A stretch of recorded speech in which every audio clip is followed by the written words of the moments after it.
Hello students, class 7 civics chapter 2 बच्चों उसकी मैंने आप लोगों को ग्लोसरी करवा दी थी। आज मैं आपको इसके क्वेश्चन आंसर्स करवा रही हूँ। फर्स्ट क्वेश्चन है कि in this chapter you have read that health is a wider concept that illness. आपने पढ़ा है इस चैप्टर में कि जो हेल्थ है वो बड़ा कॉन्सेप्ट है, किसकी अपेक्षा? इलनेस, बीमारी की अपेक्षा। Look at this quote from the constitution and explain, यानी कॉन्स्टिट्यूशन में बताया गया है, एक्सप्लेन किया गया है किसके बारे में? लिविंग स्टैंडर्ड के बारे में और पब्लिक हेल्थ के बारे में। तो इन्हें अपने शब्दों में बताना है आपको। तो फर्स्ट है हमारा लिविंग स्टैंडर्ड। तो लिविंग स्टैंडर्ड क्या है कि it means the best quality education, medical facilities, safe drinking water, healthy environment and employment should be provided. यानी सरकार को क्या चाहिए इसमें कि इसका अर्थ होता है कि अच्छी एजुकेशन होनी चाहिए, मेडिकल फैसिलिटीज़ होनी चाहिए, पीने का स्वच्छ पानी होना चाहिए, सुरक्षित पानी होना चाहिए, हेल्दी एनवायरनमेंट होना चाहिए और रोज़गार वगैरह सब उपलब्ध होने चाहिए। सेकेंड है हमारा पब्लिक हेल्थ। तो the government must provides hospitals, dispensaries, ambulance and other vaccination programs should be launched at national level. तो क्या करना चाहिए इसमें? गवर्नमेंट को चाहिए कि हॉस्पिटल्स उपलब्ध कराए, डिस्पेंसरीज हों, एम्बुलेंस हो और अन्य जो वैक्सीनेशन प्रोग्राम होते हैं वो होने चाहिए लॉन्च, और उसके बाद में जो है ये सब नेशनल स्तर पर होने चाहिए। ये जो सब चीज़ें हैं ये सब नेशनल स्तर पर होनी चाहिए। ठीक है बच्चों। अब है हमारा सेकेंड क्वेश्चन कि what are the different ways through which the government take steps to provide health care for all discuss। यानी क्या क्या स्टेप उठा रही है गवर्नमेंट हेल्थ सेंटर के लिए, हेल्थ केयर के लिए, सभी के लिए। तो ये है कि the government can take following steps to provide health care for all. जो गवर्नमेंट है वो उसको ये स्टेप उठाने चाहिए सभी को प्रोवाइड कराने के लिए हेल्थ के, कि the government can open health centre, hospitals. Government को जो है क्या खोलने चाहिए? हेल्थ सेंटर्स खोलने चाहिए, हॉस्पिटल्स आदि खोलने चाहिए। सेकंड स्टेप कि cost free medicines facilities can be given to patients. Patients को क्या है? कॉस्ट फ्री होनी चाहिए मेडिसिन्स, जिसकी वो उपलब्ध करानी चाहिए।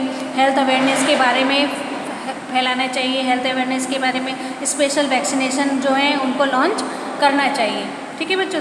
थर्ड है हमारा कि what differences do you find between private and public health services. क्या डिफरेंस होते हैं प्राइवेट और पब्लिक हेल्थ केयर में?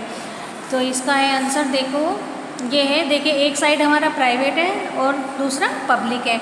अब इसमें कॉस्ट ऑफ सर्विस भी बताई गई कि प्राइवेट में कैसी कॉस्ट होती है और अवेलेबिलिटी ऑफ सर्विस। तो फर्स्ट है हमारा प्राइवेट में क्या है? कॉस्ट कैसी होती है? हाई, अधिक पैसे लगते हैं ना। प्राइवेट हॉस्पिटल में जाते हैं हम तो काफ़ी पैसा खर्च होता है और इजीली अवेलेबल होती है। जब हम पैसा ज़्यादा देते हैं तो वहाँ पर क्या है? सेवाएं भी अच्छी तरह से मिलती है, आसानी से मिल जाती हैं। अब पब्लिक जो है यानी सरकारी हॉस्पिटल वगैरह है उनमें क्या होता है? वेरी लो कॉस्ट, वहाँ पर कीमत बहुत कम होती है या फ्री में होता है इलाज, और आफ्टर अ लॉन्ग प्रोसेस, लेकिन एक लंबे प्रोसेस के बाद में। ठीक है बच्चों।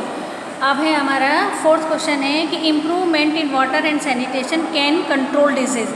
पानी में और स्वच्छता में जो सुधार होगा तो भी कंट्रोल किया जा सकता है डिजीज़ को। Explain with the help of example की सहायता से बताइए। तो yes, improvement in water and sanitation can control disease. हाँ, इम्प्रूवमेंट अगर हो जाए पानी में और स्वच्छता में तो ये किसको कंट्रोल कर सकती हैं? डिजीज़ को, जैसे कि कॉलेरा है, हेपेटाइटिस है, टीबी है और डेंगू आदि को। ठीक है। अब इसका एग्जाम्पल है, देखिए चैप्टर में था कि in Patalpuram shortage of drinking water और improper sanitation system led to spread diarrhoea. यानी पातालपुरम एक जगह का नाम था, उसमें बताया गया था कि पानी की कमी और इम्प्रॉपर सैनिटेशन के कारण वहाँ पर क्या हो गया था? डायरिया फैल गया था। ठीक है बच्चों। अब इसके हैं हमारे एक्स्ट्रा क्वेश्चन आंसर कि what does health generally mean. Health का मतलब क्या है? कि health generally means our ability to remain free illness and injuries. यानी किससे फ्री रहना? बीमारी से और चोट आदि से। तो इसका मतलब क्या है हेल्थ का? कि हेल्थ का जनरली जो मीन है वो है कि इलनेस, बीमारी और इंजरी से फ्री होना। What does PHC mean? PHC का मीन क्या है? Primary health centre. और which is one of the healthiest countries in South America. कौन सी कंट्री थी साउथ अमेरिका में जो हेल्थिएस्ट थी? Costa Rica. ठीक है। अब है हमारा right full form of OPD. OPD मैंने बताया था आपको, आउट पेशेंट डिपार्टमेंट, यानी हॉस्पिटल में एडमिट होने से पहले जो पेशेंट को वहाँ पर देखा जाता है उस स्थान को क्या बोलते हैं? ओपीडी। डॉक्टर से मिलते हैं ना फर्स्ट टाइम। ठीक है। ओके बेटा, इस सारे वर्क को आप अपना कंप्लीट कर लेना। सिविक्स में 2 ही चैप्टर करवाऊंगी। अब जितना भी है आपको सिविक्स, ज्योग्राफी और हिस्ट्री लर्न कीजिए। अब आपके एग्जाम है बेटा अगस्त में, आपका जहाँ तक है इतना वर्क कंप्लीट है होना चाहिए और आपका ये जो है सिलेबस कंप्लीट हो चुका है अब तक फर्स्ट टर्म के लिए। और इसको अपना लर्न करना शुरू कर दीजिए बच्चों। अगर आप लोग लर्न नहीं करेंगे तो फिर एग्ज़ाम कैसे दे पाएंगे। ठीक है बच्चों, अपना इसको याद करना शुरू कर दीजिए। ओके।